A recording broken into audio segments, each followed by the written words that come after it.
সাবেক স্পিকার ও বিএনপির স্থায়ী কমিটির সদস্য ব্যারিস্টার জমির উদ্দিন সরকারের মৃত্যুতে তার গ্রামের বাড়ি পঞ্চগড়ে তৈরি হয়েছে শোকাবহ পরিবেশ। ভোরে রাজধানীর বেসরকারি হাসপাতালে চিকিৎসাধীন অবস্থায় মৃত্যুবরণ করেন তিনি। তার মৃত্যুর খবরে পঞ্চগড় সহ দেশের বিভিন্ন স্থানে শোকের ছায়া নেমে আসে।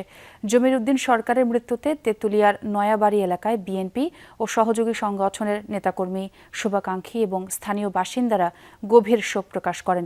ব্যারিস্টার জমির উদ্দিন সরকার দীর্ঘ রাজনৈতিক জীবনে 2 দফা জাতীয় সংসদের স্পিকার হিসেবে দায়িত্ব পালন করেন।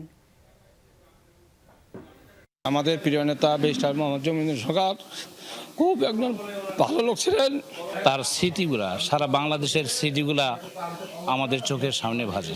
এমন কোনো প্রতিষ্ঠান নাই যে তার উন্নয়নের ছোঁয়া তার হাতে লাগে নাই। আল্লাহ যেন তাকে জান্নাতের সর্বোচ্চ মাকামে স্থান দান করে, আমরা সবাই তার জন্য দোয়া করছি।